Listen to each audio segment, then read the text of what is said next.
지난번에 그 성격에 관해서 이야기하면서 본능과 자아, 초자아 이 세 가지에 대해서 얘기를 했었죠. 그래서 이 세 가지가 서로 어떤 상호작용을 하느냐가 그 사람의 성격이다 그렇게 이야기를 했습니다. 고개를 끄덕끄덕 하는데 좀 어려워요. 이론적으로는 머릿속에 들어오는 것 같아도 딱 다가오지 않거든요. 예를 하나 드릴게요. 제가 오래전에 만난 분 중에서 따님을 품는 분 40대 초반에 어머니셨는데 이제 딸이 초등학교 5학년이 됐어요. 이 엄마가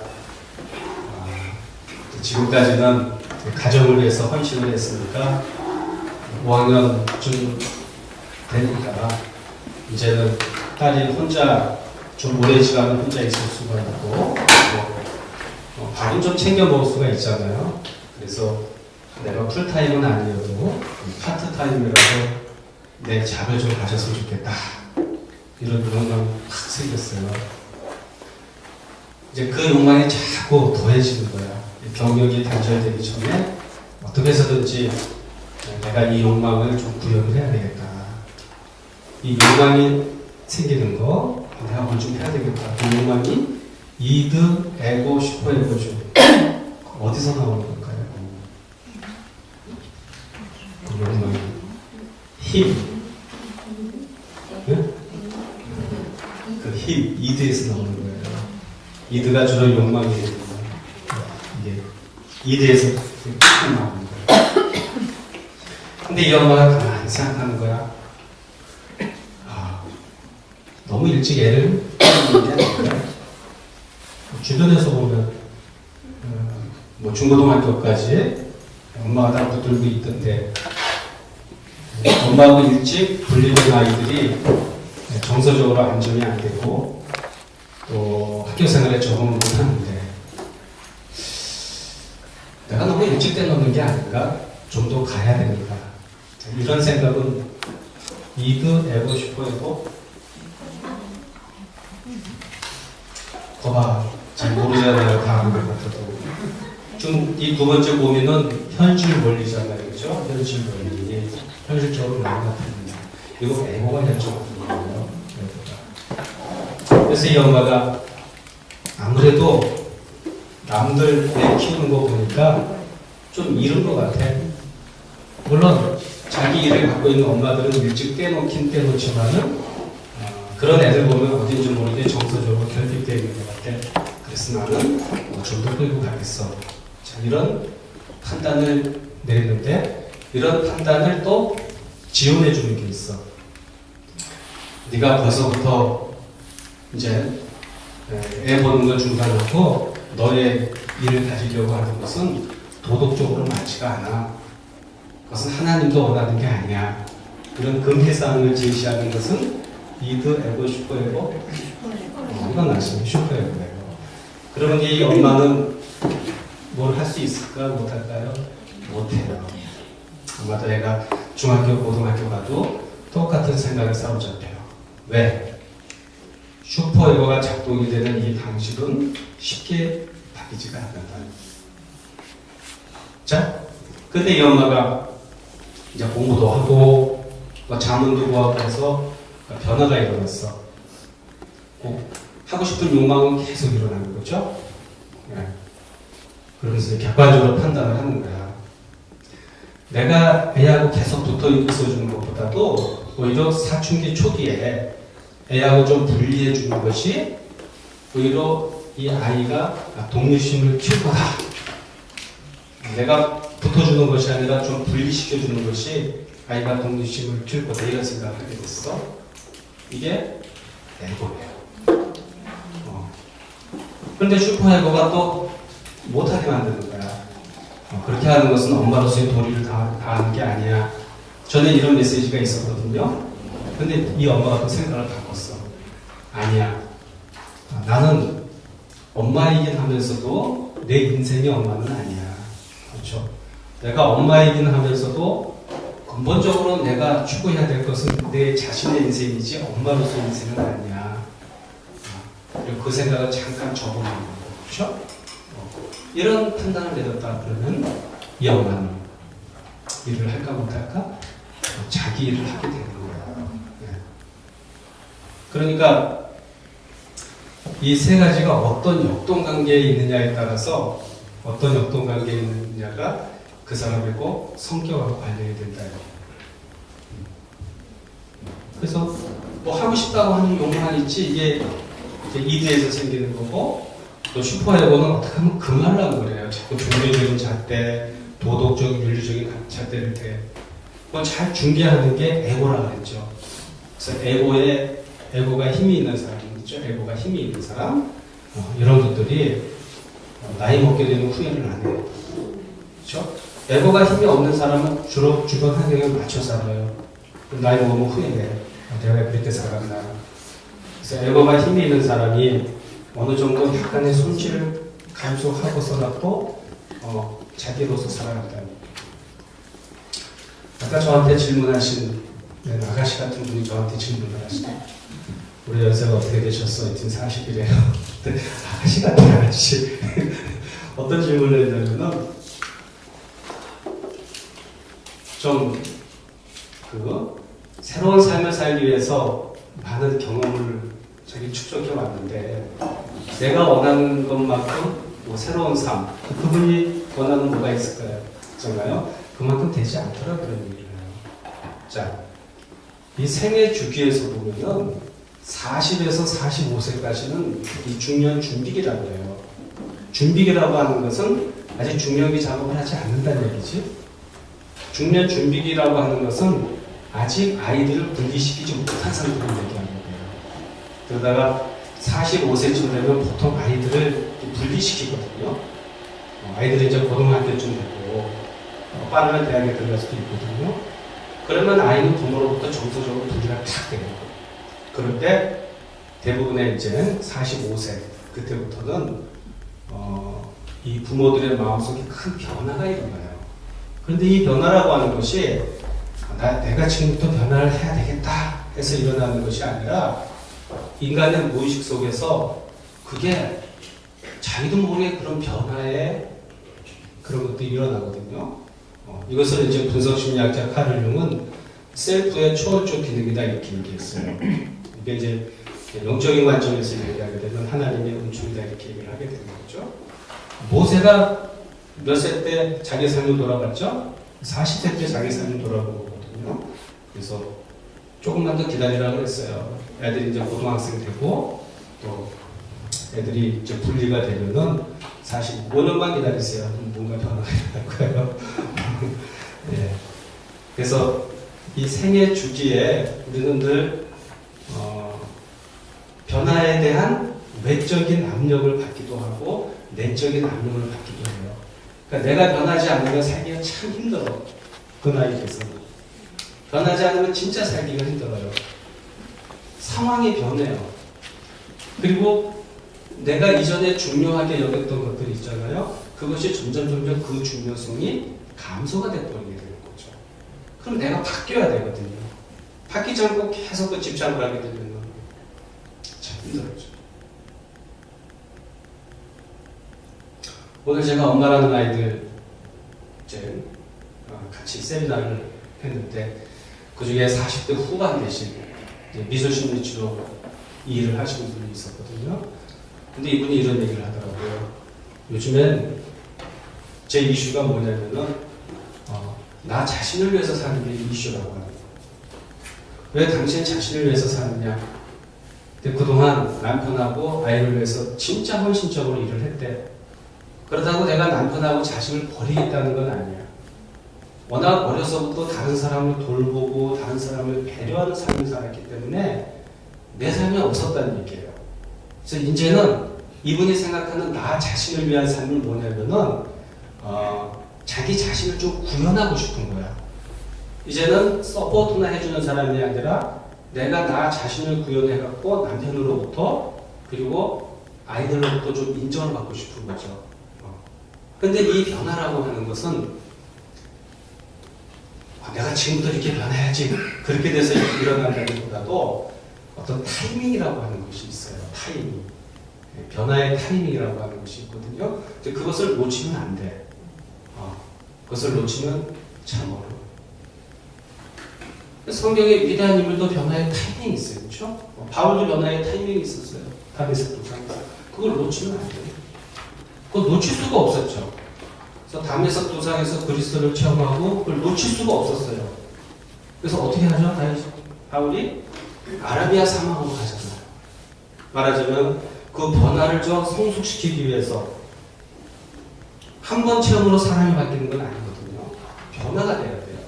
3년 동안 아라비아 사막에 가서 준비를 다 갖추고 자기 일을 하게 되는 겁니다. 변화의 타이밍을 놓치고 모세도 80세에 변화를 쓴 타이밍이 있었죠.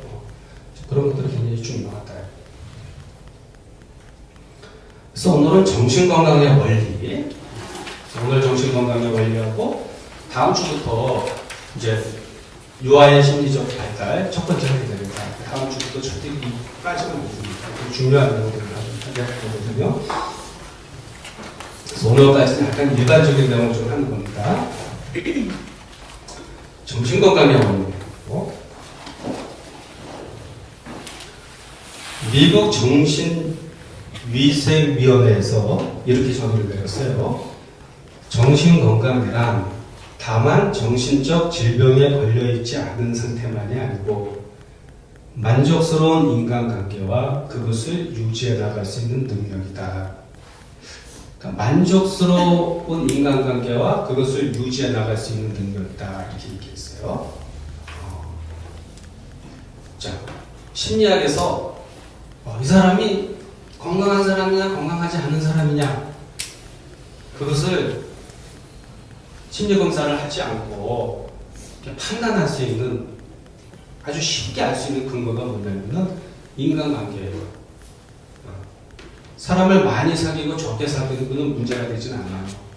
내성적인 사람은 적게 사귈 거고 외성적인 사람은 좀 많이 사귈 겁니다.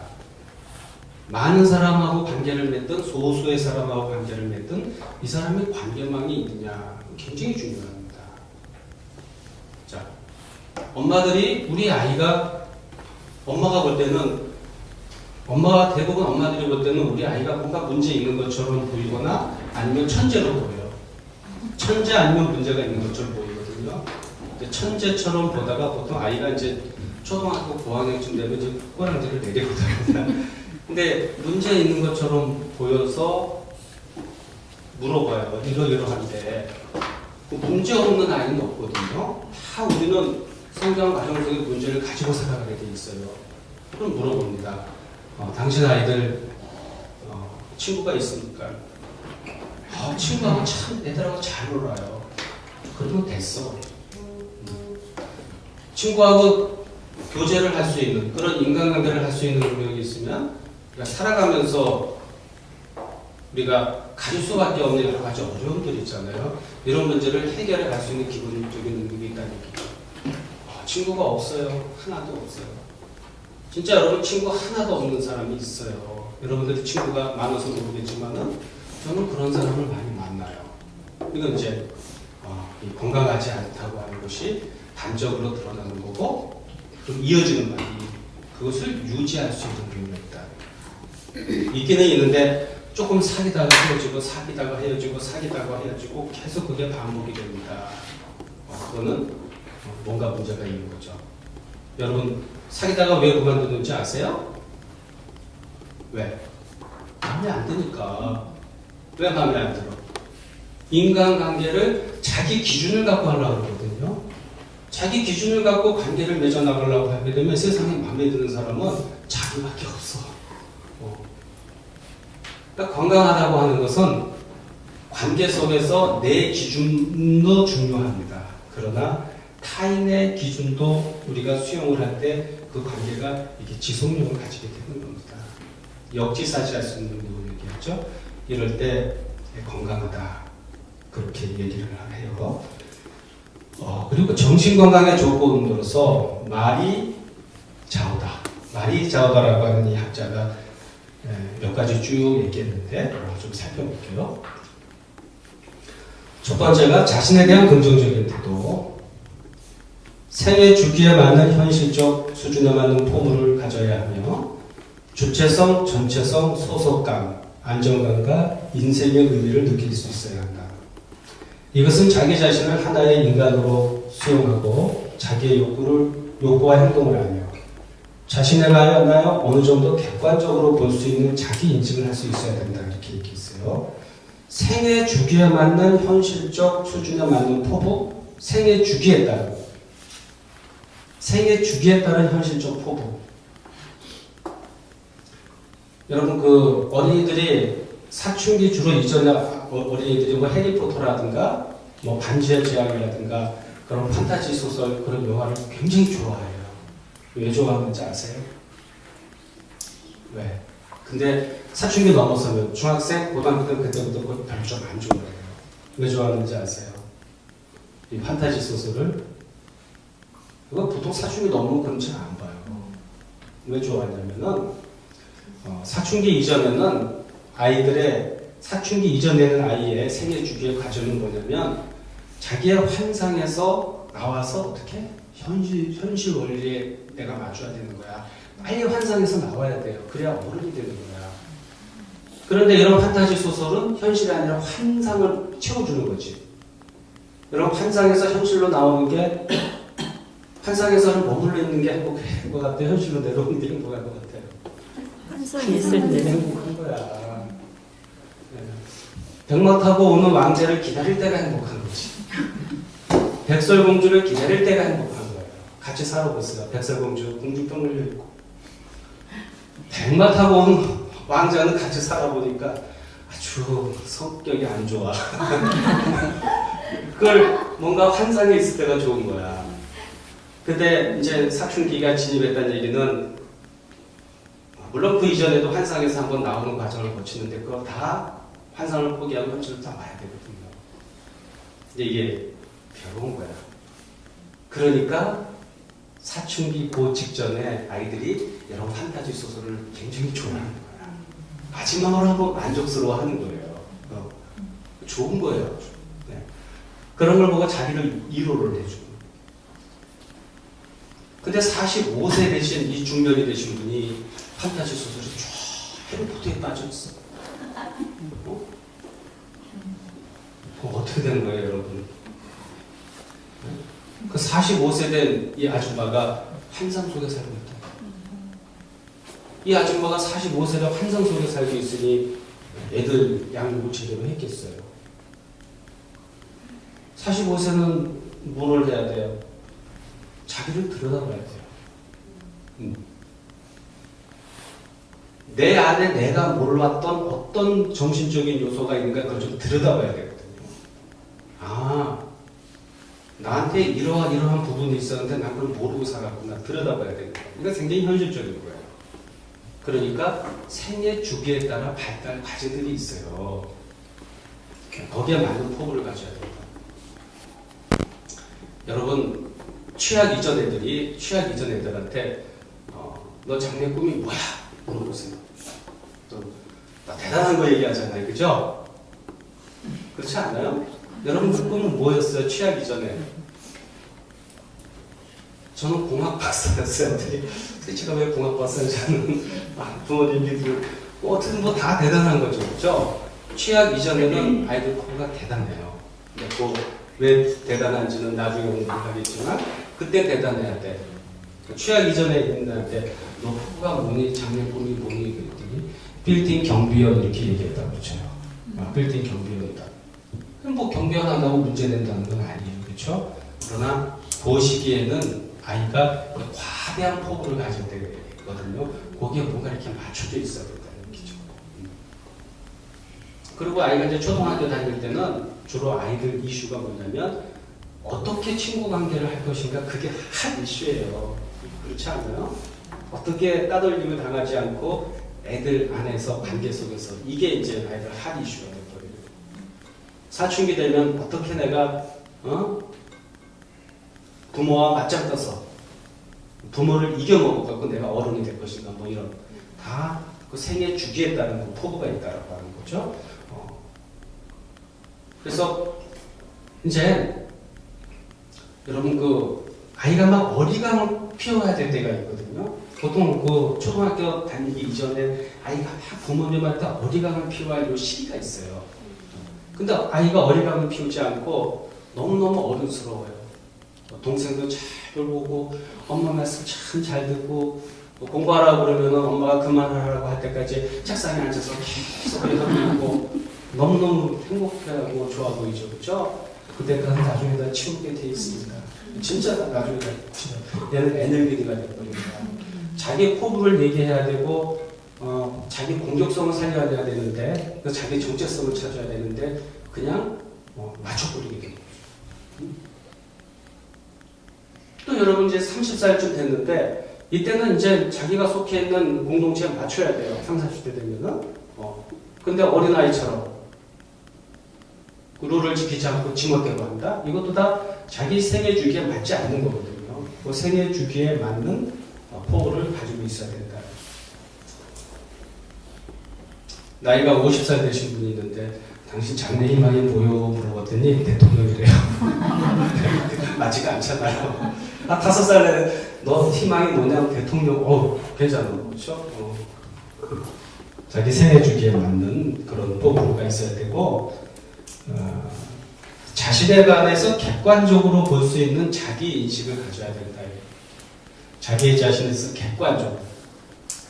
근데 왜 우리가 자기 자신을 객관적으로 안 보려고 그러냐면은 이게 뭐하고 연결이 되냐면요.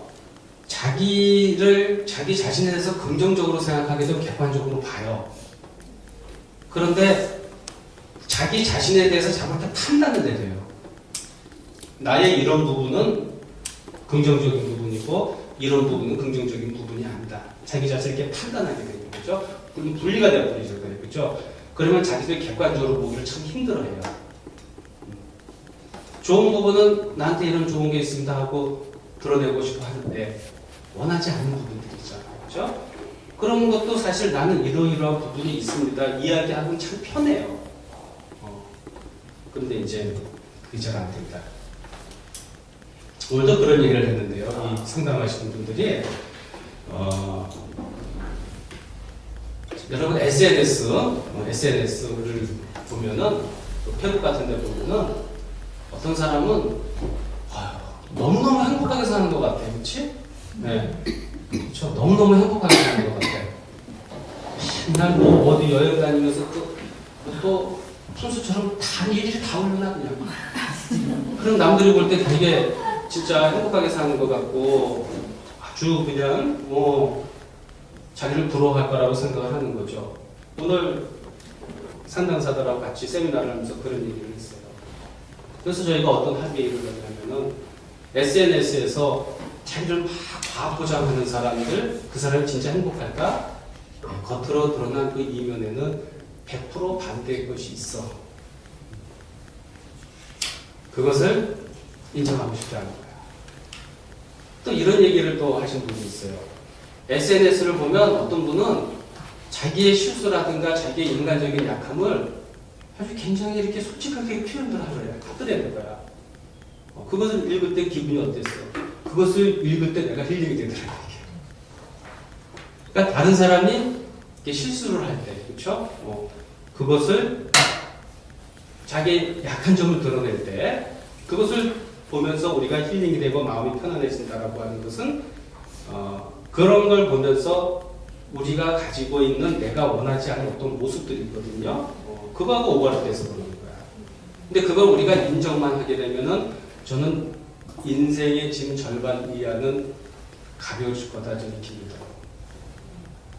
제가 두 번째 쓴 책이 아픔의 심리학이에요. 그래서 이렇게 책을 쓰고 그때 대학원에서 내 수업을 듣는 학생이 한 분 있었는데 저보다 10살 아래인 중년 아줌마였죠. 근데 제 책을 참 좋아했어요. 그래서 그 책을 막 읽고 정막을 왔어. 갑자기 막 깔깔 막 웃어. 너무너무 좋아, 행복하게. 그래서 내 책을 읽고 감동을 받았나 저는 그렇게 생각했어요. 그랬더니 교수님 책에 오타가 많아요 그래. 근데 왜 그렇게 좋아? 그랬더니 그분이 저를 생각할 때는 저를 아주 완벽한 사람으로 봤나 봐요. 근데 그건 제 잘못이야, 그렇게 보는 것도. 근데 책을 보니까 워터가 많으니까, 아, 저 사람도 실수할 수 있구나. 그것을 생각하면 너무너무 행복해지더라는 거야. 사실 저는 실수를 많이 하거든요. 근데 이제 그거는 사실 제 책임이면서도 또 출판사에서 교정을 잘못한 거긴 하지만은, 이처럼 우리가 사람을 이렇게 힐링 시켜주는 것은 사실 자기의 어떤 그런 걸 드러내볼 수 있을 때 하거든요. 그래서 로저스라고 하는 인본주의 심리학자는 상담의 원리 중에 어떤 걸 얘기하냐면 진실성이라고 하는 거예요. 진실성이 뭐냐면 자기 자신의 있는 그대로 보여줄 수 있는 거예요. 있는 그대로 너무 이렇게 과포장하지 않고 있는 그대로 보여줄 때 사람은 감동을 만든다. 변화를 일으킨다. 내 남자가 항상 10분 늦는 내 남자가 있어요. 내 남자가 선생님 저 맨날 10분 늦으니까 선생님 기능 좀 언짢죠. 아니 괜찮아요 괜찮아요. 맨날 괜찮아요 괜찮아요. 속에서는 괜찮지 않아 괜찮지 않아. 예, 항상 그렇게 늦으니까 어쩌다 한 번이면 괜찮은데 너무 자주 늦으니까 제가 좀 불편하네요. 이렇게 사실대로 얘기하는 것이 그 내담자를 치료를 안내한다 이런 거예요. 솔직한 것이. 그러니까 자기 자신을 객관적으로 인식할 수 있는 능력은 어떤 솔직함에서 나온다 이렇게 보시면 돼요. 자, 두 번째 보면은 성장, 발달, 자기 실현, 전인을 강조한다. 지적, 감정적 능력을 통합하여 스트레스의 유연히 대처, 자기 개방으로 상호작용할 수 있다. 타인과 어울리고 타인과 더불어 성장할 수 있다. 그래서 지적인 것과 감정적인 것이 통합이 된다. 자, 여러분 세상을 적응적으로 살아가기 위해서는 세상은 여러분 감정을 더 중요하게 여기나요? 지성을 더 중요하게 여기나요? 지성을 더 중요하게 그렇죠? 근데 감성하고 지성하고 어느 게 더 에너지가 많은 것 같아요? 감정하고 지성하고. 이 감정의 에너지가 더 많은 거예요. 그렇죠? 여러분 그 모든 우리 관계라고 하는 것이 논리적으로 설명할 수 있는 게 아니에요. 제가 부부 상담하게 보면은 부부가 된 지 얼마 안 된 사람들이 잘 갈등이 일어나는 게 뭐가 있냐면요.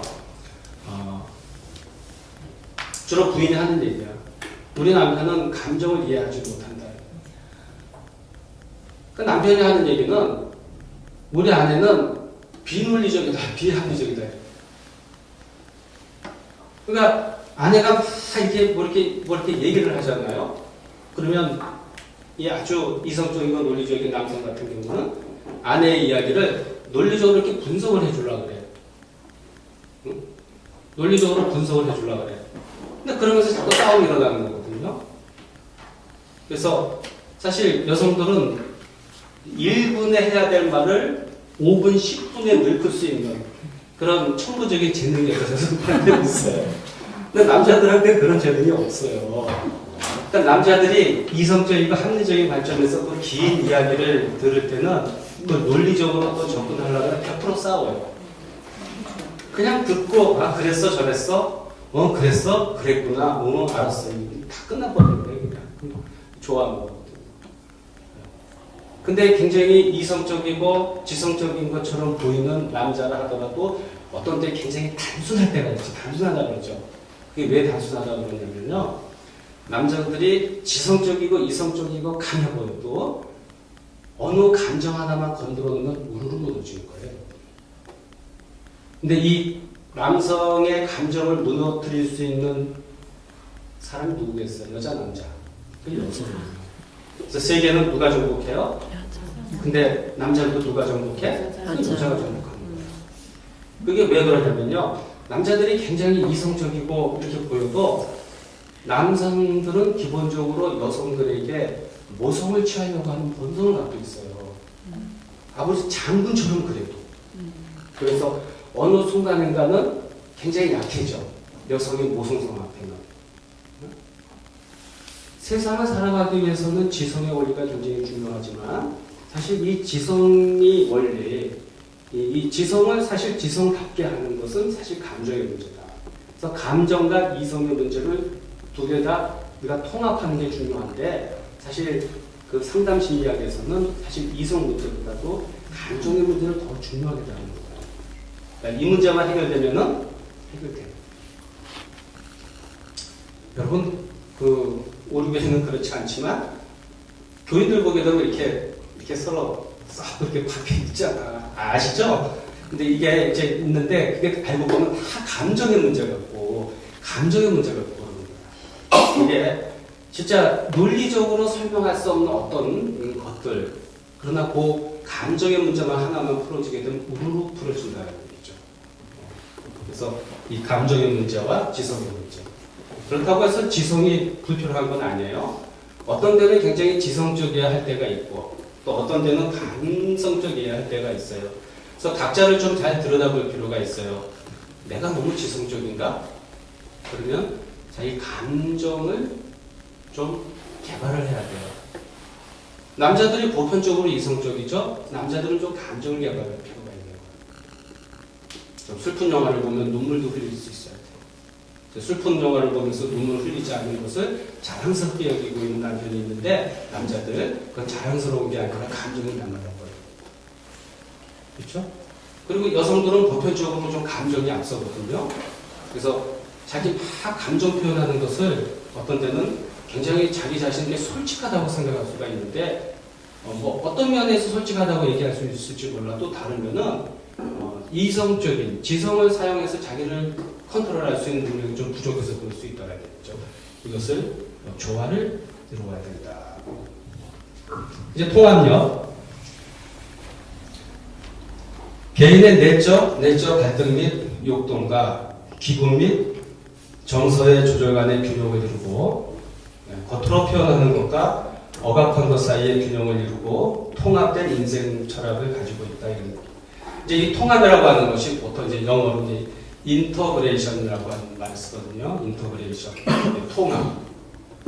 이 통합이 뭐냐면은 여기에 있는 내용 설명이 좀 부족할 수가 있는데, 자 예를 들어 한번 설명해 보자고요. 굉장히 이렇게 친절한 사람이 있어, 그렇죠? 굉장히 친절한 사람이 있어. 그러니까 사람의 마음에 대해서 잘 이해하지 못하면, 저 사람이 굉장히 친절하다. 저 사람 진짜 친절한 사람이야. 법 없이 살 사람이야. 누구한테 화를 내지 못하는 사람, 화를 내지도 못하는 사람이야. 그렇게 볼 수가 있어요, 그렇죠? 그럼 친절 반대말은 뭐예요? 친절 반대되는 건 뭐예요? 안 친절? 무관심? 안 친절? 반대네요. 친절한 거. 뭐 많아요. 어렵지 않아. 안 친절도 되고 싸납다. 싸납다. 공격적이다. 그렇죠? 무관심. 무관심의 반대말은 관심. 관심의 반대말은 무관심인데 어쨌든 친절함의 반대말은 싸납다라고 합시다. 이 친절한 사람은 겉으로 보여서 굉장히 친절해 보이죠. 그러나 그 내면은 뭐를 억압하고 있냐면은 이 공격성을 억압하고 있는 거예요. 여러분 그게 보이나요? 착한 사람 콤플렉스가 뭐냐면은 겉으로 착한 사람 모습 보이거든요. 겉으로 착한 사람 모습 보였어. 근데 그 사람 속에 뭐가 있어요? 착하지 않은 게 있어. 난 착하지 않아. 이걸 해서 억압을 해버렸죠. 그러니까 나중에 마음에 병 걸리고 화병 걸리는 거야. 착한 사람. 최진실 얘기를 제가 하지 않겠어요. 시간 관계상 최진실 이야기를 제가 좀 얘기했었는데 조금 얘기해요? 네.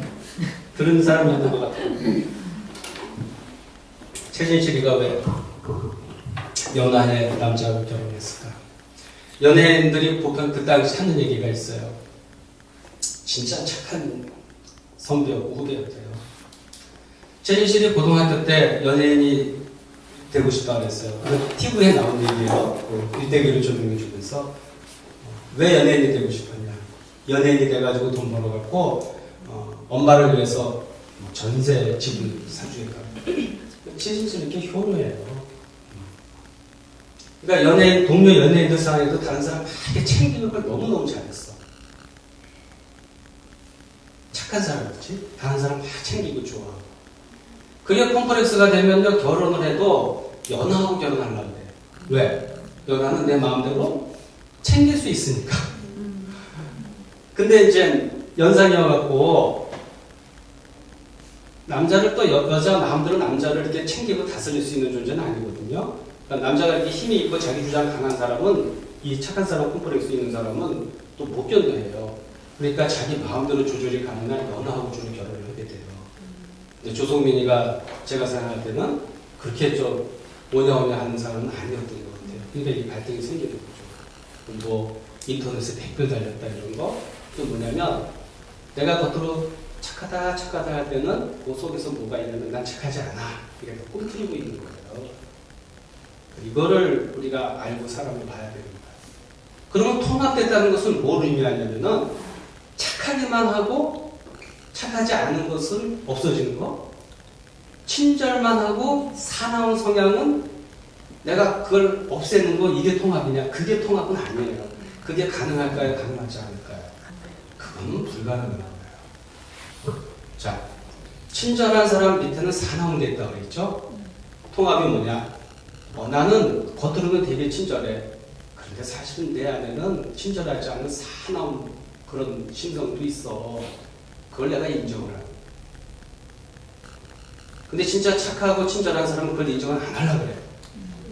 자기 그것만 인정을 하고 그러죠. 내가 얼마나 너를 위해서 친절하고 착하고 최선을 다했는데, 그러나 속에서 그 반대 감정이 있는 거거든요. 그거를 일단 인정하는 거. 그리고 가끔은 그거를 써야 돼. 쓰려고 그러니까 누가 방해를 해요? 우리 배웠잖아. 누가?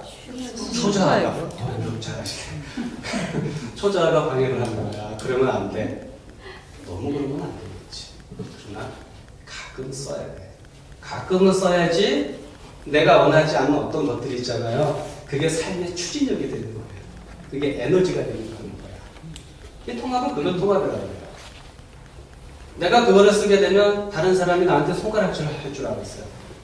근데 막상 그걸 써보니까 의외로 내 존재감이 올라가요. 다른 사람이 나를 조금 무시하는 게 있었는데 내가 그걸 쓰니까 다른 사람이 나를 존중해줘. 진짜요? 한번 써보세요. 여러분 뭐가 있습니까? 여러분 겉으로 보이는 아름다워 보이는 이면에 뭐가 있어요? 그걸 가끔은 써보세요. 그래 내 존재감이 생기는 거예요. 그걸 통합이랍니다. 반대도 마찬가지예요. 겉으로는 사나운 사람이 있지, 그런 사람이요 어떤 상황에 가서는 또 되게 약해져. 그 안에 뭐가 있냐면은 그것도 친절함이 있는 거야. 이 사람은 인생을 그렇게 사는 거야. 내가 강하게 보여야 돼, 세게 보여야 돼. 그런 사람, 그래야지 내가 다른 사람이 나를 무시하지 않아. 그래서 방어 기제가 작동이 돼갖고 막 세게 보이려고. 그러면서 자기 안에 있는 친절하고 온유한 것은 나고가 돼버렸죠. 그래서 나한테 이런 것도 있구나. 그걸 내가 인지를 하고 서로 연결시키는 장. 가끔은 사용을 하는. 그게 이제 통합이다. 이렇게 보시면 돼요.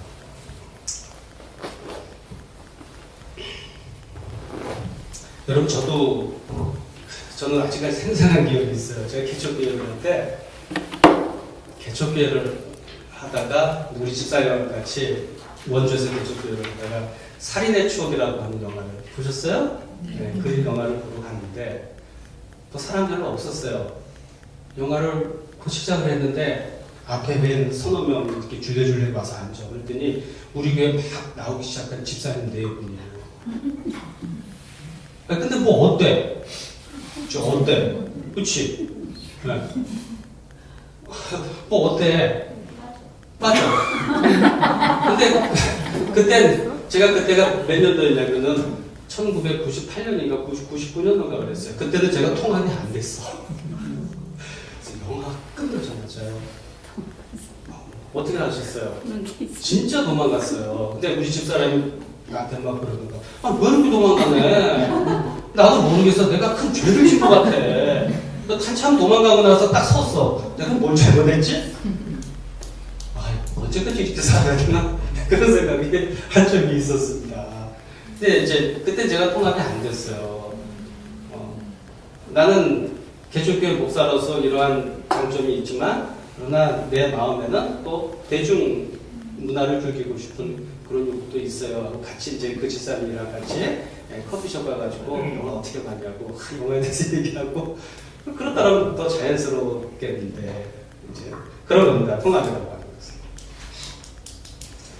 이제 자율성, 자기결정, 의존과 독립의 조화, 자기 행동 결과의 수용. 그러니까 자기 행동의 결과를 수용하고 타인의 자율성과 선택의 자유도 존중한다고 다가 좀 많죠. 자기 행동의 결과를 수용한다. 이건 여러분들이 마라톤과 같은 긴 인생을 살아가는데 진짜 중요한 거예요. 후회는 아무리 빨라도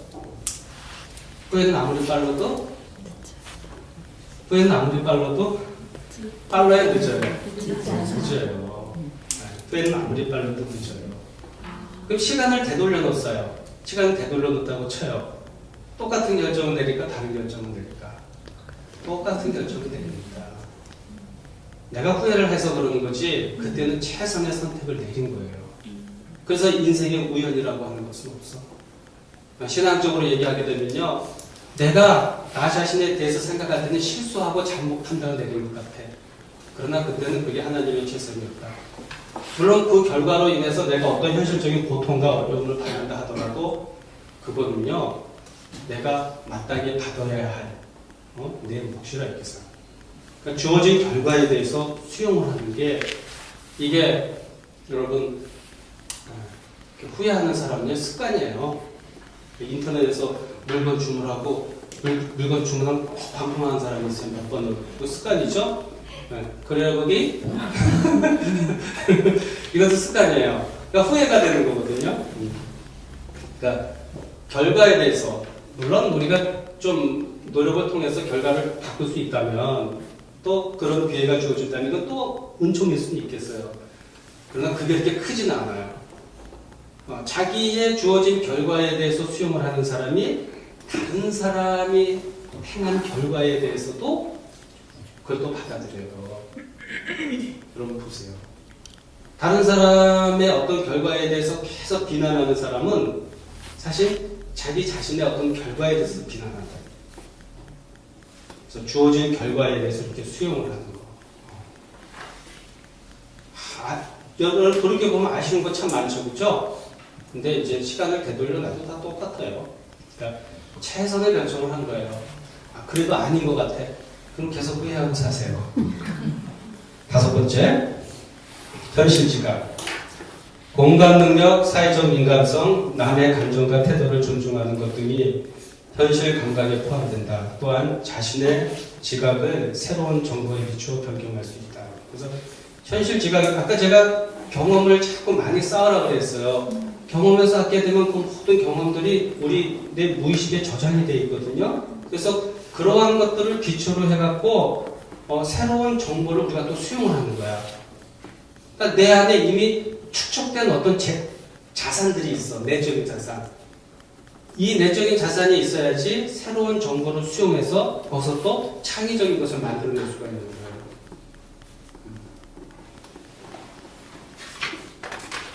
한 장 넘겨서 자, 이성심리와 정상심리의 판단 기준 이것만 제가 강의하고 조금 출발할게요. 이상심리, 노멀 사이콜로지, 정상심리죠. 그러니까 이상심리라는 업노멀 이렇게 되는 거거든요. 이상과 정상을 판단하는 그 기준이 뭐냐, 이상과 정상을 판단하는 기준이 뭐냐? 이상과 정상을 판단하는 완벽한 기준은 없어. 그러니까 이상심리학에서 대부분 다음과 같은 그 세 가지에 따라서 이상과 정상을 판단한다. 첫 번째는 적응의 문제예요. 사회적 기능과 자기실현. 사회적 기능과 자기실현. 내가 속한 공동체에서 사회적인 기능을 하는가? 또 거기에서 나를 구현하고 있는가? 적응하고 있는가? 그러면 정상으로 볼 수 있다는 얘기죠. 어느 정도 심리적인 어려움도 있고요. 내가 어느 정도 불안도 있고 어느 정도 우울한 감도 있어. 그런데 내가 적응을 지금 하고 있어. 직장에 가서 내 역할을 해. 그리고 기본적인 인간 관계도 하고, 자기 실현이랑 뭔가를 하고 있어. 그러면 정상으로 가야 된다, 이런 얘기죠. 근데 문제는 여전히 이게 맞거든요. 적응과 부적응의 관계가 뭐하고 그 기준은 뭔가. 좀 복잡한 문제니까 나중에 뒤로 하고요. 두 번째는 주관적 불평감과 고통. 자, 주관적 불평감과 고통이라고 얘기했어요. 여러분, 똑같은 상황이라 하더라도 똑같은 어떤 어려움이 왔어. 이 어려움을 느끼는 정도는 사람마다 달라요. 그러니까 똑같은 어떤 외부 자극으로 인해서 어려움이 왔는데,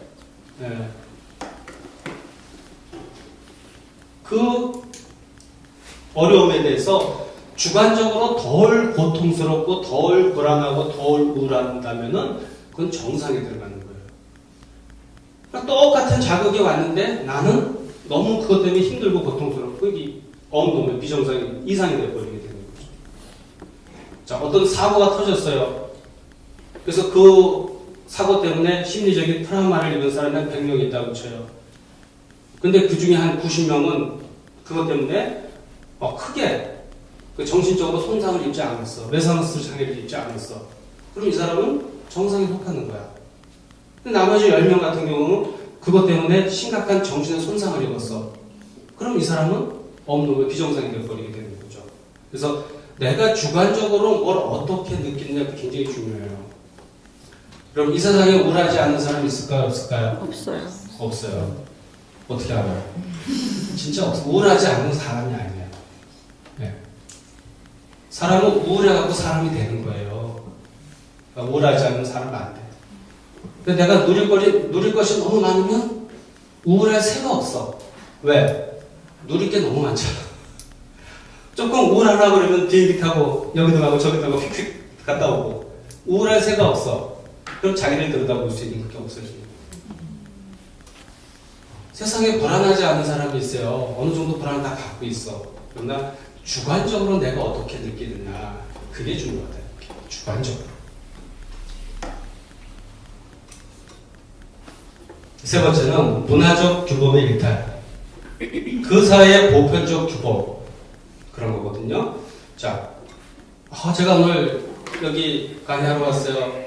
우리 조남이 어떻게 된다 그랬죠? 전혜민 성도님. 전혜민 성도님 보니까 항상 앞에서 이렇게 공부도 이렇게 열심히 하고 이렇게 제일 경청을 해요. 그러니까 이거 죽겠어요. 그래서 제가 전혜민 우리 성도님을 보고 너무 반가워서 이렇게 허그를 하고 여기다 뽀뽀를 했어. 그럼 어떻겠어요? 아마도 변태라고 할 거예요. 성폭력 아니에요? 세대 차이일 수도 있겠네요. 그런데 외국 영화 보게 되면은 비행기에서 누군가 자연스럽게 이렇게 가볍게 입술되잖아요. 그렇죠? 그렇죠? 그러니까 그 문화라고 하는 것이 있거든요. 그 문화에 따른 거예요. 제 친구가 미국에 가서 이제 목회를 하고 있는데 이거 적응하기가 힘들었다는 거야. 우리는 이제 예배 끝나면 목사님 이렇게 경건하게 감사합니다 이렇게 하잖아요. 근데 거기는 예배를 딱 끝나고 이렇게 허그를 하더라는 거야. 남자들이 허그하는 건 괜찮은데 이제 여성들이 와가지고 또 덩치 큰 여성들이 있잖아요. 덩치만 이만한 여성이 그냥 확 몸을 밀어대는데 갑자기 자기가 성폭력 당하는 것 같은 느낌을 받게 되는 거예요. 왜 그러느냐? 문화적인 차이에서 오는 거거든요. 그래서 이상과 정상을 적용할 때는 그 규범의 문화를 따르는 거예요. 제가 만난 사람이 ADHD라고 하는 이야기를 들을 정도로 여성분이었어요. 30대 후반이었는데 말을 참 많이 해요. 그러니까 다 싫어해 사람들이 다. 제 이상하대. 아무래도 ADHD가 있는 거야. 근데 프랑스 가서 한 2년 공부하고 왔거든요. 근데 프랑스 사람들이 너무너무 좋아하더라고요. 너는 자기 표현 진짜 잘한다. 근데 한국에 와서 좀 우울해졌어. 자기 표현을 자유롭게 하게 되는 사람들이 ADHD라고. 그래서 제가 프랑스 가서 살라 그랬어. 근데 해먹을 게 없대. 그러니까 그 문화라고 하는 것이 있잖아요. 거기에 맞추는 거예요. 그러니까 절대적인 규범이 있는 게 아니라는 거죠. 눈이 하나 있는 원숭이 그 집단에 가서는 눈을 하나 없애는 수술을 받아야 돼. 정상이 되는 거예요. 그렇죠? 그런 거예요. 그래서 이상인가 정상인가 이것을 절대적인 규범이 존재하지 않는다는 걸 이상식을 보겠습니다. 대체로 이 세 가지에 맞춰서 그러면은 우리가 이제 나는 이상이다 정상이다 구분이 다 됐죠? 다 정상이시죠? 네. 주변에 좀 이상하다는 분들 있죠? 네, 그런 분들은 이제 치료를 받는 게 좋겠죠. 치료를 받기 전에 이상이 있다 그걸 인정해 주는 것만 해도 내가 되게 편안해져요. 네. 이 분노장애 때문에 그냥 팔을 버럭버럭대고 막 아들이 그러는 거야. 사이코패스처럼. 근데 부모가 너무너무 힘들어 죽겠어. 저렇게 인격이 된 것 같고 우리가 뭐 잘못해서 그런 것 같고 근데 이 친구를 계속 만나보니까 이게 분노장애라고 하는 이게 마음의 병이야. 그건 인격이 아니라 마음의 병입니다. 여러분 사이코패스 알죠? 사이코패스는 사람을 죽여놓고 또 어떻게 해요? 2차 가해를 하잖아. 칼로 토막 낼 때 가능하겠어요? 예, 물론 인격으로 보일 만도 하고 우리는 증오하고 저주할 수도 있어요. 그러나 전문가 입장에서 볼 때는 그건 마음의 병이에요. 왜? 사이코패스들은 성장 과정에서 굉장한 분노가 있어요. 사실 그게 부모에 대한 분노거든요. 성장 과정에서 힘들게 겪었어. 그리고 그 분노와 공격성을 쓰잖아요. 죄책감이 없어. 살해를 했어. 다 죄책감을 느끼 어떻게 그걸 또 토막을 내요. 근데 얘네들은 죄책감이 없어. 오히려 2차 가해를 하면서 묘한 카타르시스를 느껴요. 다시 한번 해봐. 소름 끼치는 거. 진짜 그 영화 그런 영화 나왔잖아. 그 제목이 뭐였죠? 유아인 나오는 영화 내가 기억을 하고 있는데 유아인이 그런 나쁜 그 사이코패스 역을 잘하더라고요. 버닝은 진짜 좋은 영화. 다음에 내가 버닝 이제 할 얘기 있으면 좋겠어요. 버닝은 이창동 감독 영화거든요. 이창동 감독 영화 진짜 좋아. 버닝 진짜 좋은 영화예요.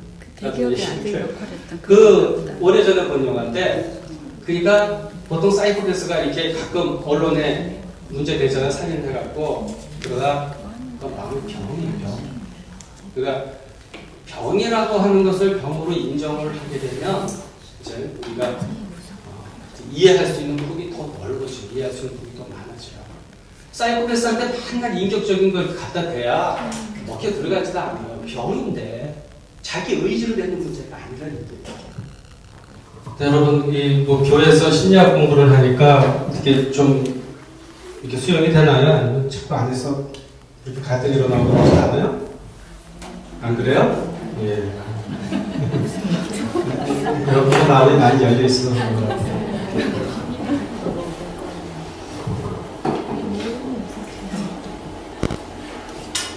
심리학을 자꾸 공부하면요, 자기 자신에 대해서 좀 편안해져요. 그리고 또 다른 사람에 대해서 좀 관대해지는 거예요. 다른 사람이 변화를 했기 때문에 관대해지는 게 아니라 사람 보는 관점이 그냥 좀 바뀌어요. 관대해져요. 그럴 수도 있지. 이게 좀 돼. 다 이유가 있겠지. 그리고 내가 진짜 원하는 게 뭔가 그걸 향해서 나갈 수 있는 힘도 생기는 그런 것 같아요.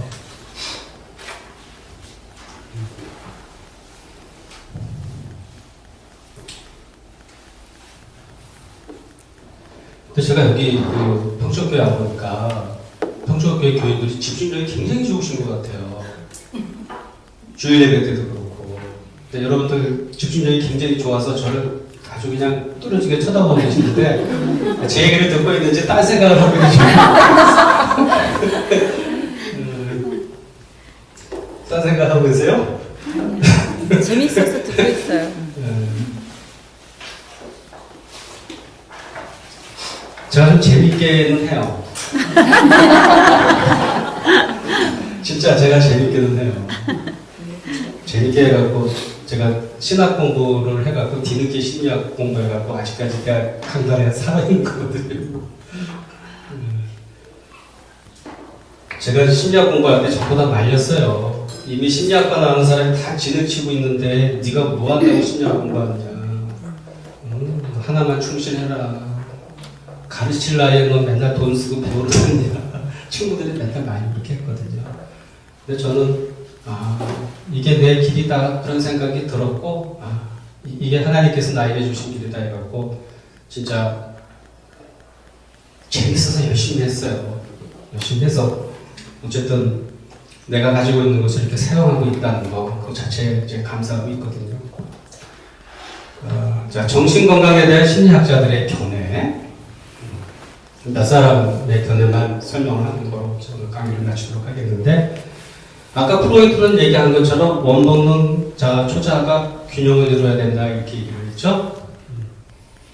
여러분 대부분의 목사님들이 이 초자와 자 이거 중에 어디가 좀 이렇게 엄하게 설정이 돼 있을 것 같아요. 초자가 설정이 돼 있어요. 그것도 왜 그러냐면요. 교인들이 그러기를 원해. 그렇지 않아요? 네. 그래서 교인들이 원하는 목사에 대한 초자가 있거든요. 그 목사님이 교인들이 원하는 그 초자, 거기서 벗어나면은 교인들이 되게 놀래요. 근데 이제부터 놀랄 필요가 없죠. 내 초자로 그 누구도 묶어두면 안 돼. 그러나 덜 성숙한 사람일수록 자기의 초자로 누구를 자꾸 묶어 놓으려고 그러거든요. 물론 그렇다고 해가지고 뭐 우리가 상식선에서 이해할 수 없는 놀라운 일을 저질렀다면 이건 별개겠지만은 그렇지 않은 상황에서는 자기 초자를 자꾸 다른 사람을 묶어내려고 그러는 거 그거는 아주 좋지 않은 거예요. 그래서 이 세 가지가 어떻게 균형을 이루냐가 중요한 거고요. 그래서 다음 이제 정신건강. 이 세 가지가 잘 조화를 이루는 정신건강 네 가지를 제가 이제 정리를 좀 해놨어요. 뭐 반복이 되는 이야기인데 본능적 욕동의 조절. 아까 제가 얘기한 것처럼 자아가 원본능과 외부 현실 사이를 존재한다. 이게 뭐냐면 자아가 이 충동의 문제. 뭐 하고 싶어 이런 거 있잖아요.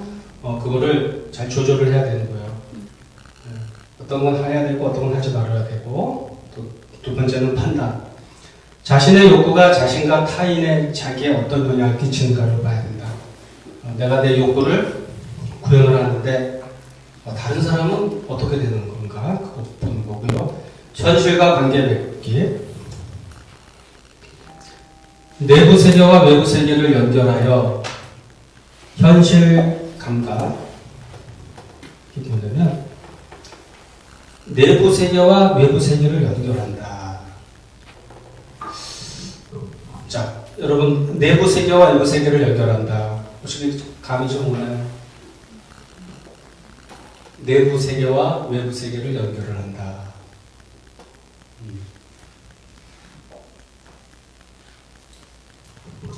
자, 이런 사람이 있어요. 저한테 끼가 참 많아요. 끼가 많다라고 하는 것은 내적인 거죠. 끼가 참 많아요, 저한테는 예술가적인 끼가 참 많아요. 그런데 그 예술가다운 끼를 내가 구현을 하려다 보니까 자꾸 못하게 하는 게 또 있어. 업무가 원하지 않아, 이렇게 자꾸 이게 있어. 그러면 내면에 있는 그 끼가 구현이 되나요, 안 되나요? 아니지. 예술가적인 끼가 있는데 그렇다고 다 해서 연예인이 되라는 얘기는 아니야. 그렇지만 내 안에 가지고 있는 예술가적인 끼를 갖고 내가 그거를 사용을 할 수는 있잖아. 사람들끼리 모이게 되면 내가 재치 있는 얘기를 해갖고 사람들을 좀 웃긴다든가 기타 등등등등. 그게 이제 사용을 하는 거예요. 투사를 한다고 얘기하거든요. 내 안에 있는 것을 바깥 세계와 공유할 수 있는 거. 그렇죠? 그게 굉장히 사실 중요해요. 자, 대부분 예술가들라든가 문학하는 사람들이 여러분 보통 내성적인 사람 같아요? 외성적인 사람이에요? 대부분 내성적인 사람이에요. 외성적이 돼갖고는 위대한 아티스트가 될 수가 없어. 왜 그러냐면은 이러한 자기도 모르는 이 잠재력이라고 하는 것은 우리의 내면에 숨어 있는 거거든요. 그러니까 내면에 깊이 내려가면 내려갈수록 여러분들이 미처 알지 못했던 잠재력이 우리한테 있는 거예요. 근데 그게 내성적인 사람이 그걸 발견을 해요. 근데 이거를 꺼내갖고 사람들하고 관계를 맺어야 되지. 근데 내성적인 사람은 그걸 잘 못해. 그러니까 아티스트들이 그들의 예술이라든가 그들의 문학을 만들어서 그거 갖고 사람들하고 교류를 하는 거예요. 여러분 여기 오다 보면 여기 친정엄마라고 하는 뮤지컬 한다고 이렇게 붙여있거든요. 보셨어요? 네? 친정엄마를 보셨냐고 뮤지컬. 보셨어요? 그거 진짜 재밌어요. 눈물 픽 하고 흘려요. 굉장히 오래전인데 아직까지 한달 인기가 있던 일이거든요. 누군가가 아마 저거 작품을 만들었을 거예요. 아마도 내성적인 사람이 만들었을 거예요. 근데 막상 무대에 올려놔서 그 역할을 하는 사람은 주로 내성적인 사람. 그러니까 위대한 창의를 하는 상상을 하는 사람은 주로 내성적인 사람. 그리고 그걸 무대 밖에서 실현하는 사람은 주로 외성적인 사람 이렇게 되는 거거든요. 그래서 그 작품을 만든 사람은 그 작품을 통해서 다른 사람하고 교류를 해요. 대부분 뭐 아티스트들이 그렇게 하지. 그러나 우리한테 그런 재능이 있지 않다 하더라도 내가 가지고 있는 것을 좀 꺼내는 거. 그래서 이런 말을 여러분 수없이 많이 들었을 거예요. 생각하라, 그리고 말하라, 행동하라. 근데 그 순서를 조금 바꿔도 괜찮아요. 행동하라, 말하라, 그리고 생각하라. 그렇게 한번 해보세요. 그러다 보면 자기 안에 있는 내부에 있는 것들이 현실화되는, 객관화되는 그런 경험을 하게 될 거다 그런 얘기고요. 또 현실 검증이라고 하는 것은 내적 환상과 외적 현실을 구분하는 능력이다. 내적 환상과 외적 현실을 구분하는 능력이다. 사춘기 아이들한테 내적 환상과 외적을 구분하는 능력이 있을까 없을까? 없어요. 거기 학생이에요? 네. 몇 살이에요? 저 22이요. 아, 22년 고등학생 같아서 아직 사춘기예요. 대한민국 청소년법에 의하면 24살까지 청소년이야. 맞아요. 그치? 맞대. 거기는 내적 환상과 외적 현실을 구분하는 능력이 있나 없나? 없는 것 같긴 하고 없는 것 같긴 하고. 그래. 아직은 구분이 좀 안 돼. 무슨 얘기냐면 내적 환상에 뭐가 있을 거야. 근데 이것이 100% 불가능할 수도 있거든요. 근데 그것이 뭔가 이루어질 것 같은. 그렇죠? 대부분 이제 청소년, 그러니까 24살까지는 그런 생각을 좀 가지게 되거든요. 그게 딱 구별이 안 돼요. 이제 그 구별하는 누가 구별을 하냐면 에고, 자아가 그 구별하는 거예요. 내적 현실과 외적 현실. 그리고 대상관계 맺기. 이제 내재화된 부모 표성과 관련이 깊다. 외부 대상에 서로 다른 대극을 통합해야 된다. 무슨 얘기냐면은 아까 그 정신 건강을 가능하는 이 사람이 건강한 사람인가 아닌가 그거를 인간관계 능력을 이야기했죠. 사람과 관계 맺는 능력. 근데 여러분 이거 아주 굉장히 중요한 대상관계 정신분석학에서 굉장히 중요한 그런 이론이 되고 있는데 사람마다 관계 맺는 방식이 다 다르죠. 이 부분에 관해서는 혹시 네이버에서 마음 치우자 박성만 치면 제 블로그가 나오거든요. 거기에 페어베어의 성격 정신분석학 해가지고 제가 6강까지 일반인들이 알기 쉽게 제가 올려놨어요. 거기 다 이제 심리학 글을 제가 일반인들이 알기 쉽게 해서 올려놓거든요. 페어베어의 성격 정신분석학 그거를 혹시 읽어보시면 도움이 되실 거예요. 마음 치우자 박성만. 자, 우리가 인간관계를 맺는 방식이 사람마다 다 달라요. 이게 왜 다르냐? 현재 대상관계 이론에서는 왜 다른지 그 기원을 여기에 두는 거예요. 우리가 태어나서 처음으로 관계 맺는 대상이 누구예요? 부모지. 예, 처음으로 관계 맺는 대상이 부모예요. 그리고 그 부모에 대한 이미지, 이걸 표상이라고 하는 말을 쓰는데 그 부모에 대한 이미지가 어디 안에 들어와 있냐면 내 안에 들어와 있어. 그리고 우리는 그 이미지를 갖고 그 표상을 가지고 대상관계를 맺는 거예요. 예를 들어서 설명해 볼게요. 우리 엄마는 나한테 참 관용적이었어요. 나한테 참 친절하게 해줬어. 그럼 내 엄마 표상은 어떻게 돼 있어? 친절.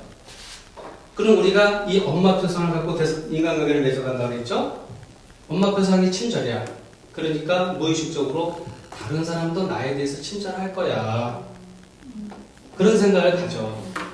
그러니까 내가 타인에게 나가는 것도 좀 친절한 마음 갖고 나가. 인간관계가 호의적으로 돼버리는 거야. 이게 부모 표상과 관련이 있다. 근데 부모가 굉장히 엄했어. 자꾸 지적을 많이 했어. 응? 또 뭐 이렇게 한마디 하게 되면은 야단을 치고 뭐 그렇게 했다고 쳐요. 그러면 부모 표상이 어떻게 되어 있냐면은 무서움, 지적질. 그러면 이제 대인관계 맺을 때도 자기도 모르게 사람들이 자꾸 나를 지적한다고 하는 그런 무의식적인 생각이 들어. 그러니까 자기 표현을 잘 못하는 거지. 저 사람은 나한테 호의적이지 않냐. 그러니까 이렇게 부모 표상. 근데 이 부모 표상은 친절한 부모 표상이 있고 좀 친절하지 않은 부모 표상이 있을 수가 있겠죠. 우리 안에 다양한 어떤 표상들이 존재를 해요. 자기도 모르게 이 표상 갖고 관계를 맺어간다 그러죠. 여러분, 인간관계뿐만 아니라 다양한 관계에서 그래요. 제가 제 얘기를 하나 오픈을 하면 좀 더 잘 이해를 할 수가 있을 거예요. 저는요, 20대에 약간 우울해 보이는 여성을 참 좋아했어요. 제가 얘기했나요? 안 했죠? 진짜 왜 이렇게 우울해 보이는 여성을 좋아하는지 밝은 여성을 보면 경박해 보였어. 수준이 가져버렸어요. 좀 우울해던 그런 사람 좀 좋아했어요. 근데 결혼은 반대되는 사람하고 했지만은 왜 그리고 찬송을 불러도요 우울한 찬송들 있잖아. 십자가 질수네 그런 거 참 많아. 우울한 찬송 그거 사람이 좋아해. 그 밝고 경박한 밝은 찬송 보면 왠지 경박해 보여. 참 이상해 나도.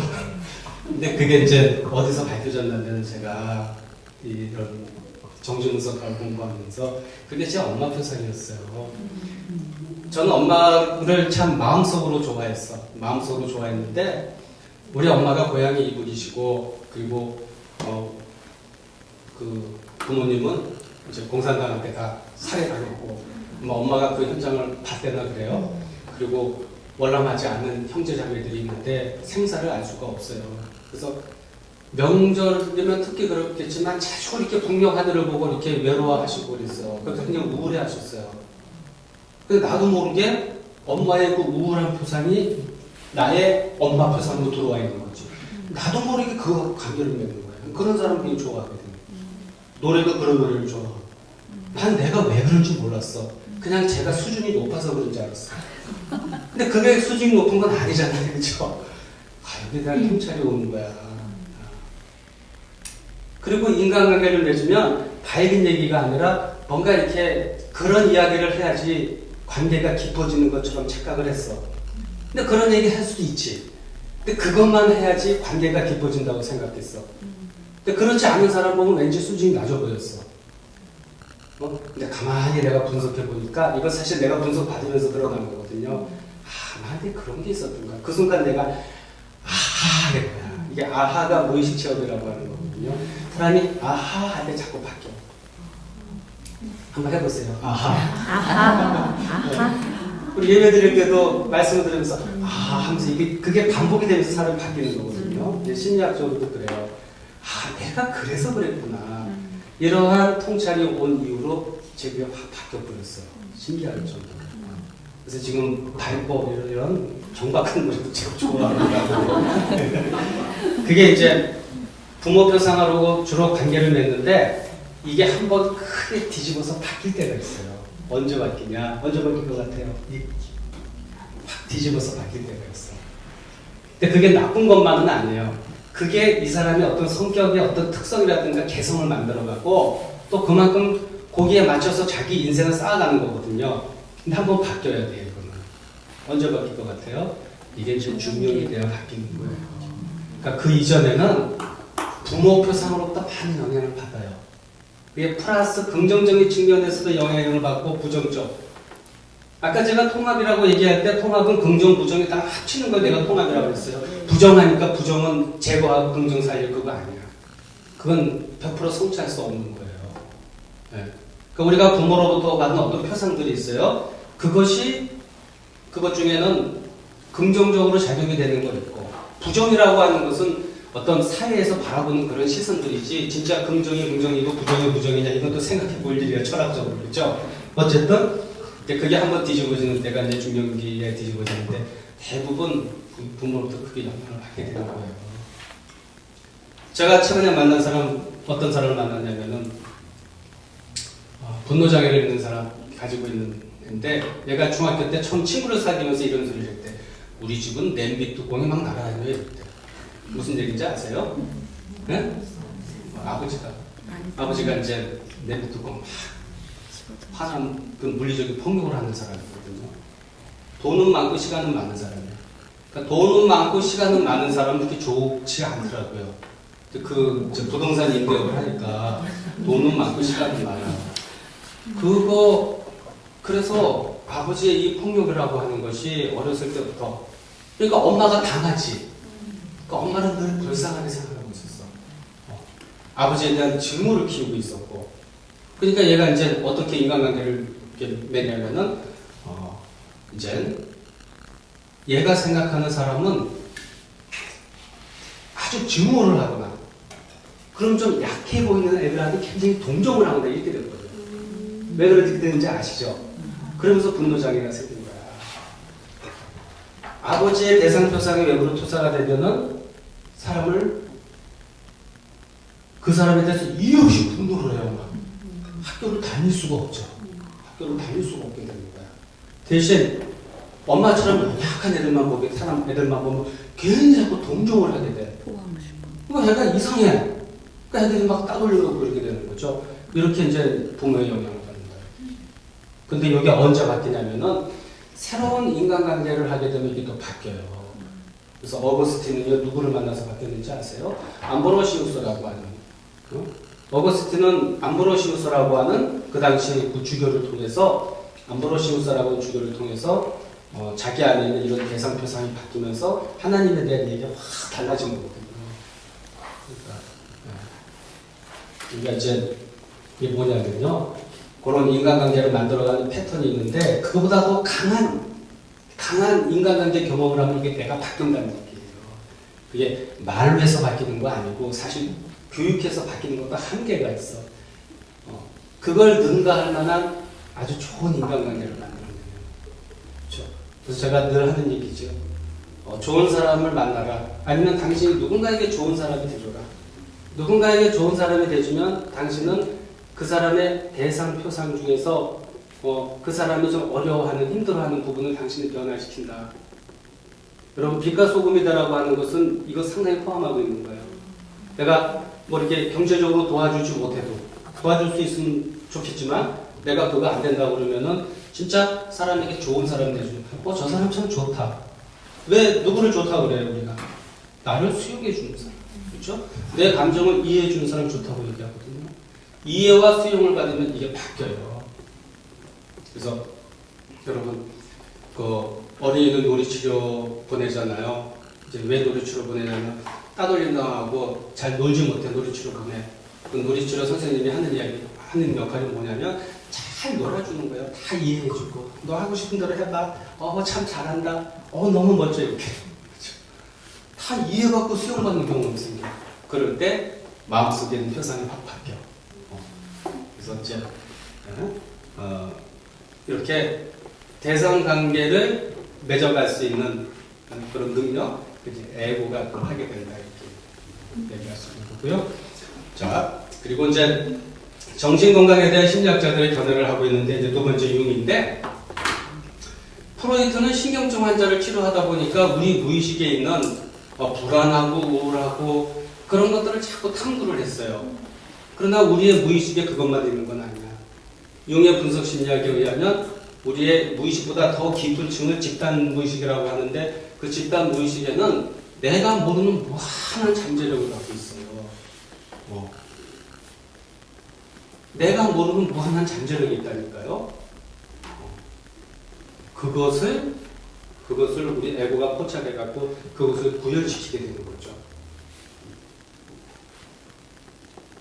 제가 책을 9권 썼나 그러고 지금 이제 올 6월달은 또 나와요. 1년에 한 권씩 쓰거든요. 사람 전부 다 놀라 어떻게 이렇게 책을 쓰냐. 근데 저는 제가 책을 쓰는 능력이 있다고 생각 못했어요. 지금부터 일기를 써야지 해갖고 일기 일주일 썼다가 또 찍고 쓰고 나서 읽어보면 이것도 글이야. 이것도 이렇게 저는 글을 이렇게 못 써. 나는 책 쓰는 능력이 없어 이렇게 생각했던 거야. 근데 어느 날 글을 쓰겠다는 생각이 자꾸 생기더라고요. 그래서 컴퓨터 앞에 앉아서 시간 나가면 뭘 자꾸 쓰기 시작하는 거예요. 근데 쓰다가 뭐가 제가 느낀 게 뭐냐면 내가 어떠한 글을 쓰겠다고 모든 걸 다 이렇게 내가 미리 구상해갖고 책상에 앉아서 쓰려고 하면 못 써. 쓰다 보니까 나도 모르게 어떤 아이디어들이 막 나오는 거예요. 나도 모르는 이런 것들이. 네. 그건 뭐냐면은 내 무의식 더 깊은 곳에 있는 어떤 것들. 그래서 융의 분석 심리학에 의하면 인간에게는 저는 저만의 잘하는 것이 있는 것처럼 각자는 그 사람이 잘할 수 있는 어떤 것들이 집단 무의식 깊은 곳에 내장이 되어 있어요. 자기만 잘할 수 있는 게 자기 것이 있는 거예요. 다른 사람과 비교하는 순간 내 건 없어져 버려요. 비교는 죄예요, 죄. 그렇죠? 그러니까 비교하는 순간 없어져 버리는 거예요. 그 달란트 비유도 나왔잖아요. 그죠? 비교하다가 땅속에 묻었지. 못 써먹은 거야. 그러니까 자기만 가지고 있는 자기만의 그 뭐가 있는 거거든요. 그 잠재력. 우리가 신앙 안에서는 달란트라고 하는 말을 쓰는데 이제 융은 그게 있다고 하죠. 그래서 그것을 구현하는 한 가지만 더 얘기하게 되면 아까 중복된 얘기인데 대극의 통합이라고 하는 건데 이 정신건강이라고 하는 것이 서로 다른 두 개를 내가 통합해서 볼 수 있는 거. 제가 저기 우리 성도님이 아까 저기 좁은 전 혜민 이름이 참 좋죠. 혜민 우리 저기 전 혜민 그 성도님이 어제 오늘 빵을 사갖고 왔잖아요. 그죠?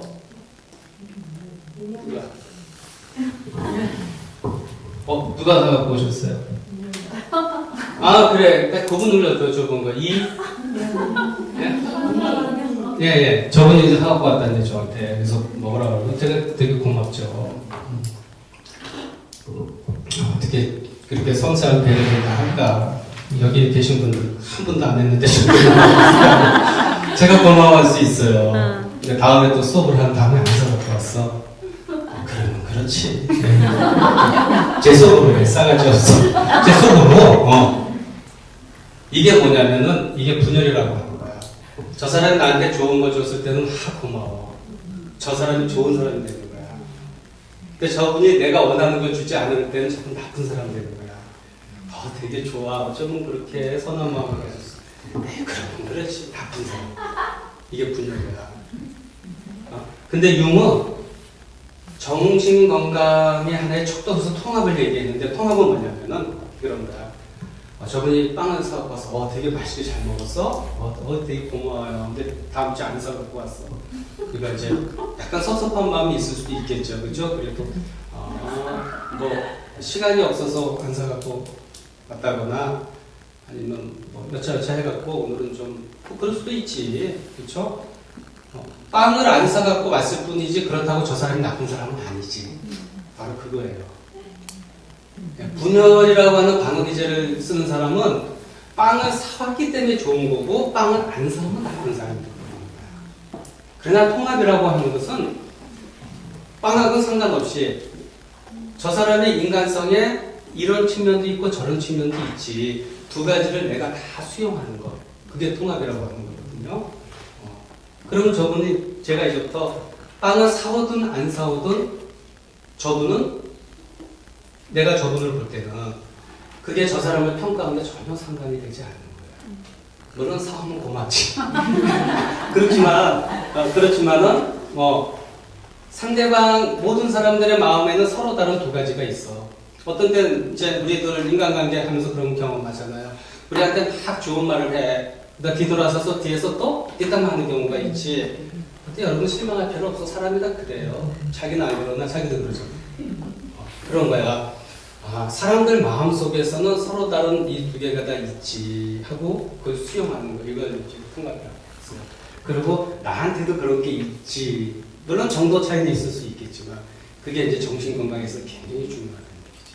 그럼 스트레스를 별로 안 받게 되죠. 그렇죠? 그렇게 흑백으로 나누게 되면 자꾸 스트레스를 받게 돼 있어요. 좀 잘해주면은 좋고 못해주면 섭섭해하고 그러는 거죠. 그러니까 섭섭해 많이 하는 사람일수록 통합이 안 된 사람이에요. 너무 좋아하는 사람도 통합이 그것도 안 돼요. 두 가지를 다 받아들일 수 있는 거, 융의 관점에서 그런 거예요. 그리고 자기 안에 무한한 잠재력이 있다고 하는 것을 믿고 모든 사람들한테 다 있어요. 그 길을 찾으면 돼요. 비교는 금물이라고 얘기했고요. 세 번째 아들러는 인간의 자기 성장 능력을 위한 모든 노력의 근원은 열등감에 대한 보상이다. 이제 이거는 그냥 간단하게만 하면 아들러는 그런 얘기를 한 거예요. 인간은 기본적으로 다 열등감을 갖고 있어. 그렇기 때문에 이 열등감을 보상하기 위해서 노력을 한다는 거야. 그렇죠? 그러면 건강한 사람이야. 나한테 열등감이 있어. 그렇죠? 나는 이 열등감을 보상하기 위해서 이렇게 노력을 하고 있어. 그러면 건강한 사람이다. 그런 얘기예요. 이제 네 번째, 이제 설리반. 설리반은 누구의 스승이죠? 헬렌 켈러인가? 헬렌 켈러의 스승 설리반 얘기하지 않아요. 해리 스택 설리반. 해리 스택 설리반이라고 미국의 아주 유명한 대인관계 심리학자거든요. 해리 스택 설리반. 성격이란 인간 생활을 특징 짓는 주기적인 인간관계의 비교적 지속적인 유형이다. 뭐냐면 이 사람은 건강의 기준을 뭐라고 하냐면 인간관계, 뭐 비슷한 얘기 많이 나왔지만 인간관계의 능력을 건강에 척도다 이렇게 말하는데 이게 이제 이분의 어떤 경험이라고 하는 것이 있어요. 해리 스택 설리반이 미국에서 정신과 의사로 활동하던 때가 글쎄요 몇 년도인가 제가 정확하게 모르겠어요. 100년은 좀 안 된 것 같은데 이때만 하더라도 정신분열증 환자는 이게 심리치료를 할 수 없었어요. 다 정신분열증 환자한테 약물을 관리를 하고 있었거든요. 근데 이 해리 스택 설리반이 이 정신분열증 걸린 사람들을 뭐 집단으로 이런 시설을 만들어 갖고 이분들한테 굉장히 인간적인 대우를 해줬어요. 인간적인 대우를 해줬어. 그랬더니 이 정신분열증 증상이 굉장히 좋아졌다는 거예요. 그래서 이분이 발견한 심리학 원리가 뭐냐면 모든 마음의 병이라고 하는 것은 관계에 실패해서 온다. 그래서 그 깨진 관계를 다시 재현을 해주면, 다시 경험할 수 있도록 해주면 이게 치료가 되더라. 부모하고 심각한 인간관계 관계 결핍으로 정신분열증이 됐어. 그런데 치료자가 부모와의 실패를 능가하는 진실된 인간관계를 맺어줬어. 그랬더니 좋아지더라는 얘기예요. 이와 같은 비슷한 에피소드는 또 있어요. 프랑스에서 국립정신병원 같은 데거든요.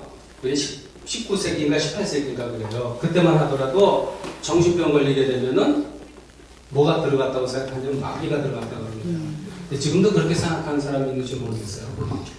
마귀가 들어갔다고 해가지고 어떻게 했냐면 정신병 걸린 사람은 쇠고랑 차갖고 다 지하 감옥에 넣었어. 진짜 오마이 갓이에요. 이거 정말 하나님의 이름으로 엄청난 폭력이 자행된 거죠. 근데 이 피넬이라고 하는 사람이 빛도 못 보게 했어요. 그러니까 쇠고랑도 풀고 빛도 보게 하고 이들한테 인간적인 대우를 해줬어요. 그랬더니 정신분열증 증상이 굉장히 많아졌다는 얘기예요. 그래서 해리 스택 설리반 그리고 해리 스택 설리반이 모든 마음의 병이라고 하는 것은 어디서 오느냐? 관계의 결핍에서 온다. 그러니까 이것을 치료하기 위해서는 어떻게 하면 돼요? 다시 관계를 복구하면 된다니까. 사랑하는 우리 자녀가 뭔가 이렇게 마음에 아픔이 있는 것 같아. 그걸 내가 어떻게 좀 치료해주고 싶어. 그럼 자꾸 교육하고 가르치고 이렇게 하라 저렇게 하라서 되나요? 안 되지. 그렇게 해서 될 것 같으면 심리학이 필요가 없는 거예요. 근데 가만히 돌이켜보니까 내가 그 옛날에 직장생활 하느라고 애를 자꾸 엄마한테 다른 사람한테 맡겨갖고 얘한테 안정적인 애착을 못해준 기억이 나는 거야. 내가 지금이라도 잘해야 되겠다. 지금이라도 다시 그 관계를 속에서 막 열나는 거 참아가면서 얼마나 내려놨는지 아세요, 여러분? 이게 되게 사춘기가 되면 참아가면서 정말 이 관계를 잘 해줬어. 그럴 때 얘가 바뀌는 거예요. 엄마가 옛날하고 다르네? 엄마가 옛날하고 달라졌어. 우리 아이가 달라졌어. 이거 내가 볼 때는 약간 폭력이에요. 우리 엄마가 달라졌어. 했을 때 바뀐다. 그러니까 정신건강에서 이제 중요한 건 인간관계다. 그래서 네, 그런 얘기를 해서 설리반이 그렇게 얘기했다고 하는 겁니다. 근데 교회가 이러한 역할을 저는 상당히 하지 않나 그런 생각을 해요. 그렇죠? 이렇게 이제 식사 다 끝나고 성교별로 이렇게 모이면서 이렇게 수다 떨잖아요. 그렇죠? 그게 굉장히 힐링의 시간이에요. 진짜요? 거기다가 영적인 이야기 안 해도 좋아요. 그냥 한 이야기를 하고 서로 이해받고 공감 받는다는 느낌을 받을 때 있잖아요. 그게 힐링이에요, 여러분. 힐링이에요. 식당 가면 점심 때고 아줌마 부대들 있잖아요. 언니 김치 더 막 하는 사람들 막 수다 떨잖아요. 그거 진짜 그 힐링이 서로 주고받고. 근데 이제 그게 주고받는 관계가 되면 힐링이 되는데 주고받는 관계가 아니라 누군가를 자극하는 또 몸이 될 수가 있어. 그러면은 그때 힐링이 안 돼요. 뭔가 자극하는 그런 것이 나왔을 때는 거기서 스톱해. 스톱. 오늘 여기까지 나 갈래. 이렇게 가시면 돼요. 그런 경험도 하시지 않았나요? 네? 계속해요? 그럼 계속해요. 그게 또 인간이 가지고 있는 한계거든요. 그래서 거기에 또 막 이렇게 내가 막 빠져가 그러다 보면 또 상처받아서 어느 정도 이렇게 힐링하다가 왜 그러냐면요. 여러 사람이 모이게 되면 사람들이 자기 어떤 원초적인 본능이나 욕망 이런 것들이 막 나오다 보면은 그만 자극적인 이야기가 나와요. 그러다 보면은 이게 힐링 모임이 아니라 불편한 모임이 되거든요. 그러니까 이제 이게 뜻이 잘 맞는 사람끼리 모이게 되면 그걸 알아. 그래서 거기까지 얘기하지 않는다든가 아니면 거기까지 이야기를 해도 서로 이해하고 공감할 수 있는 분위기가 돼, 우리들끼리는. 그건 진짜 더 진한 힐링 모임이 되는 거야, 되겠죠. 그런 관계. 관계가 굉장히 중요하다는 얘기고요. 그 마지막으로 이제 메슬로우라고 하는 이제 인본주의 심리학자인데 그분은 지금 여기서를 굉장히 중요하게 여기고 과거나 미래에 대한 지나친 걱정을 배제를 했는데 이건 여러분들 굉장히 많이 들은 이야기일 거예요. 그래서 간단하게만 얘기하게 되면은 인간은 5가지 욕구로 구성이 되어 있다는 얘기예요. 피라미드로 되어 있죠? 그래서 여러분들이 지금 어디 욕구에 해당되는지를 한번 나름대로 점검을 해보세요. 맨 밑에 보면 생리적 욕구가 있어요. 생리적 욕구는 그 위에 써 있는 거예요. 생존에 필요한 본능적 신체적 욕구. 요것만 있으면 만족해 하는 거죠. 상당히 동물적인 수준이에요. 예. 그 다음에 이제 안전의 욕구. 안전의 욕구는 평상심과 질서. 내가 살고 있는 이 공동체가 평안해야 되고 전쟁도 없어야 되고 질서가 있어야지 또 내 행복도 보장이 되잖아요. 그래서 개인, 재정, 건강, 사고 이런 거 연결이 되고 이제 애정과 소속의 욕구. 이거는 대인관계에서 애정이나 그리고 어떤 공동체야 소속하고 싶은 욕구. 이런 걸 가지게 되는 거죠. 4번째는 존경의 욕구인데 존경의 욕구는 크게 2가지를 나눠요. 낮은 수준의 존경의 욕구는 타인에게 존중을 받고 싶은 욕구. 좀 높은 수준의 존중은 내가 나를 존중해 주는 거. 근데 여러분 내가 나를 존중해 주는 게 잘 안 돼 보면은 우리 한국 사람들은 그리고 또 믿음이 좋은 사람들은 내가 나를 존중해 주는 걸 교만이라고 또 생각하는 것 같아. 예. 교만하고 내가 나를 존중하는 건 다른 거예요. 내가 나를 존중할 때 그 사람의 품위가 있어 보이는 거고요. 그 사람의 무게감이 있어 보이는 거거든요. 타인에게 존중받으려고 하는 욕구, 또 내가 나를 존중하는 거. 타인에게 받으려고 하는 욕구를 가지다가 이게 이제 한 단계 더 성장하게 되면 내가 나를 존중하는 거. 타인이 나를 존중해 주지 않아도 내가 나를 존중하면 타인이 나를 존중한다고 나에서 뭐 해줄 거예요. 물론 그것도 필요해. 근데 그보다 더 중요한 건 내가 나를 존중해. 근데 내가 자기를 진짜 내가 나를 존중하는 사람들 보면 타인의 존경을 받더라고요. 보면은 왜? 삶에 무게가 있어 보이거든요. 이렇게 뭔가 이렇게 힘이 있어 보이고 이렇게 흔들리지 않는 또 뭔가가 있어 보여요. 그런 분들은 다른 사람이 존중을 받더라고요. 그게 뭐죠? 그래서 여러분 자신을 다 존중하세요. 네. 마음을 비우는 거하고 존중하는 거하고 별개예요. 마음을 빈다고 해갖고 자기를 깎아내리는 건 아니거든요. 그리고 이제 마지막으로는 맨 꼭대기가 타고난 능력, 성장의 잠재력, 영적 실현이라는 건데, 그래서 이제 메슬로우라고 하는 심리학자는 인간의 어떤 그 마음의 발달에서 가장 높은 차원에서는 어떤 영적인, 그리고 우리가 타고난 잠재력, 그런 부분까지 이제 얘기했다고 하는 거예요. 그래서 미대 토의학 주제들은 사실 오늘 강의는 1시간 정도 하고 이거를 제가 좀 워크샵식으로 하려고 했어요. 여기 지난번 보니까 원형 의자가 돼 있더라고요. 근데 원형 의자 앉아있으니까 좀 산만해는 보여도 이렇게 조를 만들어 갖고 토론하면 괜찮겠더라고요. 그래서 이렇게 딱 했는데 오다 보니까 세팅이 이렇게 돼 있어요. 그래서 제가 이걸 안 한 거예요. 이렇게 돼 있으니까 강의를 하기는 또 좋은 것 같아요. 그리고 이만한 인원이 무슨 세미나를 하고 이렇게 세미나 할 수 있는 인원은 또 아니야, 이 인원이 또. 그래서 밑에 이제 내가 가장 하고 싶은 것은 뭐고, 가장 하고 싶은 건 뭐야? 이드, 그쵸? 이드죠? 내가 할 수 있는 것은. 이건 에고의 검열을 거쳐야 되는 거고, 못하게 하는 도덕적, 신앙적 기동은 이건 슈퍼에고야. 그래서 이것을 한번 토론을 한번 시키려고 했어요. 토론을 시켜갖고, 자기를 좀 들여다볼 수 있는 시간을 가지려고 했는데, 오늘은 못했지만 언젠가는 또 할 시간이 있을 것 같고요. 그리고 다음 주는 유아의 심리적 발달을 얘기하는데, 갓 태어난 아이 있죠? 갓 태어난 아이가 무의식 속에 어떤 심리적인 발달을 걸어가고 있는지 그건 모르죠, 그죠? 그거에 대해서 제가 아주 상세하게 설명을 할 거니까 다음 주에 꼭 오세요. 굉장히 중요해요. 그리고 생애 초기에 그 심리적 발달을 그때 경험한 것들이 성인들에게 그대로 영향을 미친다고 하는 거거든요. 자, 질문 있으면 뭐 한두 가지 받고.